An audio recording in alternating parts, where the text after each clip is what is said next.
आप में से बहुत लोगों का एक ही क्वेश्चन होता है कि कैसे हम यूरोपियन यूनियन का वीज़ा ले सकते हैं, कैसे हमें यूरोपियन यूनियन का वीज़ा मिलेगा। तो दोस्तों, यूरोपियन यूनियन का जो वीज़ा है वो इतना आसानी से नहीं मिलता है। चाहे आप शेंजन में जाएं या नॉन शेंजन में जाएं, यहाँ पर वीज़ा प्रोसेस होने के लिए अपने क्राइटेरिया है। अगर आप शेंजन में जाते हैं तो उसके क्राइटेरिया है, अगर आप नॉन शेंजन में जाते हैं तो उसका क्राइटेरिया है। लेकिन आप लोग इस बात से दूर दूर तक अनजान होते हैं और यही वजह है कि आपको लगता है कि जैसे ही आप जो अप्लाई कर दें आपको तुरंत ही वीज़ा मिल जाए। लेकिन क्या चीज़ को आपको ध्यान देना है, कैसे आपको वीज़ा मिलेगा, इसके बारे में आज मैं आपको डिटेल्स में बताऊंगा, क्योंकि इस प्रोसेस में कम से कम मेरे पास 11 साल का एक्सपीरियंस है और वही एक्सपीरियंस आपके साथ मैं बहुत ही शॉर्ट तरीका से एक्सपीरियंस शेयर करना चाहता हूं, ताकि जो भी जॉब सीकर्स जो सपना देखते हैं यूरोपियन यूनियन में जाकर जॉब करने का, कहीं ना कहीं उनको समझ में आएगा। और अगर आप मेरे बात को ध्यान से सुनते हैं तो कहीं ना कहीं आपका वीज़ा लेने का जो सपना है वो कहीं ना कहीं सक्सेस होने का चांसेस ज़्यादा रहेगा। नमस्कार, मैं अशोक कुमार साहू, करियर कोच, और आप देख रहे हैं अपना पसंदीदा यूट्यूब चैनल लावण्य ग्लोबल करियर प्लानर यूट्यूब पर। दोस्तों, आप क्या करते हैं, जैसे ही आप जॉब देखते हैं फेसबुक पर, यूट्यूब पर, इंस्टाग्राम पर या कोई भी सोशल मीडिया में, आज क्रोएशिया में इतना वैकेंसीज हैं, आज माल्टा में इतना वैकेंसीज हैं, लग्जमबर्ग में इतना वैकेंसीज हैं, ठीक। और आप क्या करते हैं, फटाफट बिना सोचे समझे जो एड्रेस दिया होता है, चाहे वो ईमेल आईडी हो, चाहे वो फ़ोन नंबर हो, चाहे व्हाट्सअप हो, चाहे वो कोई प्रकार का आपको जो भी एक लिंक दिया होता है, उस लिंक में जाकर के आप अपना डॉक्यूमेंट्स भेज देते हैं। यही करते हैं, यही सबसे बड़ा गलती है। ये गलती नहीं करना है। आपको करना क्या है, पहले उस जॉब के बारे में प्रॉपर पड़ताल करना है कि वो जॉब सच में है या नहीं, और अगर है भी तो उस जॉब के लिए मैं एलिजिबल हूं या नहीं, इसके बारे में जानना है, तभी जाकर अप्लाई करना चाहिए।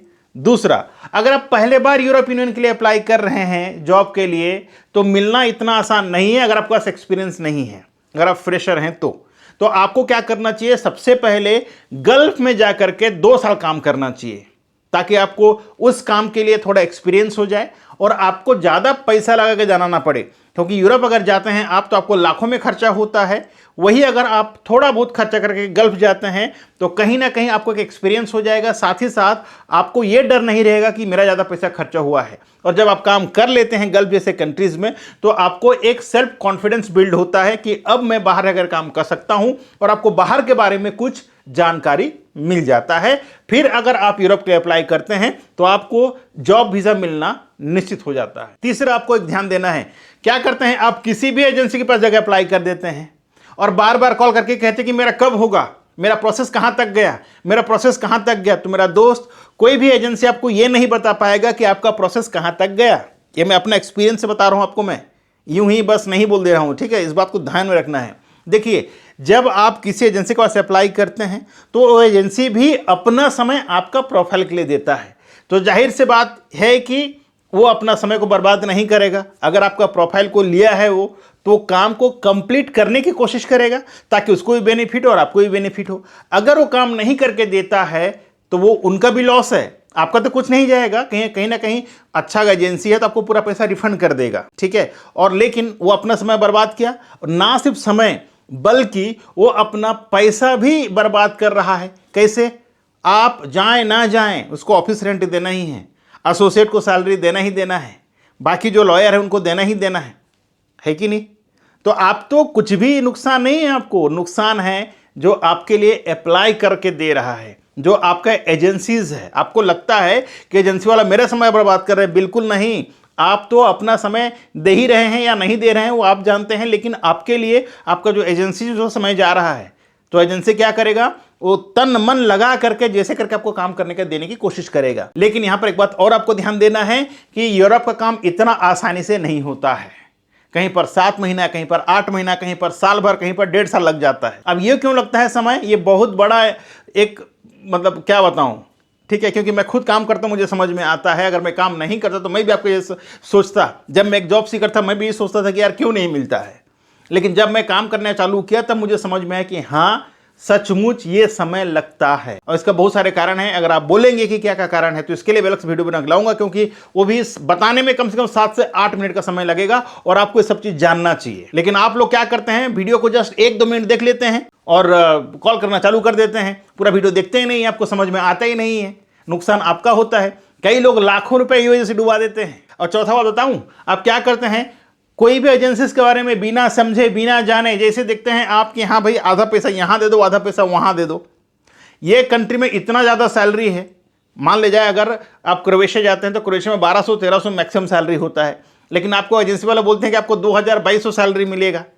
आप फट से अप्लाई कर देते हैं। कोई कहता है कि आप 50% पैसा यहाँ दे दो और बाकी पैसा वहाँ जाने के बदले आप फट से अप्लाई कर देते हैं, तो उसमें आपका नुकसान होता है। तो पहले जानें। जैसे मैं वीडियो में ऑथेंटिक बातें बताता हूं, लेकिन आप लोग क्या करते हैं, मैंने देखा है, मेरा वीडियो को आप सिर्फ 2 मिनट 3 मिनट ही देखते हैं और 2 मिनट 3 मिनट 1.5 मिनट तो हम इंट्रोडक्शन में खत्म कर देते हैं, राइट। तो 1.5 मिनट जो होता है हम जब बेसिक बताते रहते हैं और वीडियो बंद कर देते हैं। जब ऐसे वीडियो बंद कीजिएगा तो आपको इन्फॉर्मेशन कहां से मिलेगा मेरा भाई, और जब तक आपको राइट इन्फॉर्मेशन नहीं मिलेगा तब तक आप सक्सेस कैसे होंगे मेरा भाई। ऐसे बहुत सारे बातें हैं दोस्तों, अगर मैं बताऊंगा तो ये घंटों का वीडियो बन जाएगा, ठीक है। लेकिन मेरा सिंपल सा एक ही बात है, अगर आप विदेश जाना चाहते हैं, वीज़ा लेना चाहते हैं, तो पहला तो सबसे पहले अपना प्रोफाइल के बारे में जानें। दूसरा जो कंपनी से आप अप्लाई करें उस कंपनी के बारे में जानें। तीसरा पेशेंस रखना सीखें। चौथा इंटरव्यू स्किल को डेवलप करें। पांचवा आप जो काम के लिए जा रहे हैं उस काम का एक्सपीरियंस लें। छठा आपका सारे डॉक्यूमेंट्स रेडी होना चाहिए ताकि आपको अप्लाई करके जाने में आसानी हो। और ऐसे कंट्री में जाएं जहां का वीजा रेशियो ज़्यादा है। जैसे आप लोग पागल हो जाते हैं लग्जमबर्ग आप बुढ़े हो जाएंगे तब भी वीजा नहीं मिलेगा, बता दे रहा हूं, ठीक है। पोलैंड के बारे में सोचते हैं, पोलैंड का वीजा मिलेगा ही नहीं मेरे भाई। इसी तरह चेक रिपब्लिक का सोचते हैं, नहीं मिलेगा वीजा यार। जहां का वीजा मिलता है मैं बता देता हूं, क्योंकि मैं खुद काम करता हूं, मुझे समझ में आता है कहां का वीजा मिल रहा है। आप लोग कैसे जानेंगे? जैसे एक डॉक्टर जानता है कि कौन सा बीमारी अभी आ रहा है और कौन सा बीमारी को कौन सा दवाई कौन सा तोड़ है, डॉक्टर को पता चलेगा ना। आप एज ए पेशेंट जाएंगे तो आपको समझ में आ जाएगा? नहीं आएगा। आपको सिर्फ पैरासिटामोल के बारे में पता रहेगा ज़्यादा से ज़्यादा और एविलेसिक्स के बारे में पता रहेगा, राइट। लेकिन सारे जो मेन मेडिसिन होता है कोई बीमारी का वो तो आपको पता नहीं चलेगा। सिमिलरली जब कंसल्टेंट काम करता है, जब डेप्थ में जाता है, उनको सारी चीज़ें पता रहता है मेरा भाई। तो इस चीज़ को आपको समझना है। और ज़्यादा क्या ही बोलूँ यार, ज़्यादा लंबा वीडियो होने से आप पूरा देखते नहीं हैं, क्योंकि हम जितना अच्छा बताएं, जितना मेहनत करें वीडियो बनाएं, आपको समझ में नहीं आता है। जबकि हम आप लोगों के लिए वीडियो बनाते हैं ताकि आप लोगों को राइट इन्फॉर्मेशन मिले और आप लोग उस हिसाब से एक्शन लें और उस हिसाब से आप अपना जीवन का, अपना करियर का प्लान करें।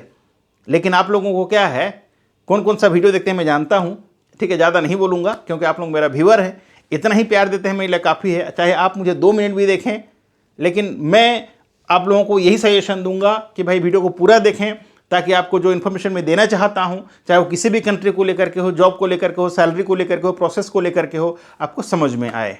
और ज़्यादा क्या ही बोलूँगा। धन्यवाद यहाँ तक देखने के लिए। जो भी यहाँ तक वीडियो देखा होगा कमेंट में ज़रूर बताएं कि मैंने जो बातें बताई हैं उसमें कितना सच्चाई है। अगर वीडियो यहाँ तक नहीं देखें तो यहाँ तक आपको कोई कमेंट करने की ज़रूरत ही नहीं है, क्योंकि जब तक आप पूरा वीडियो देखेंगे नहीं तो कमेंट क्या ही करेंगे, राइट।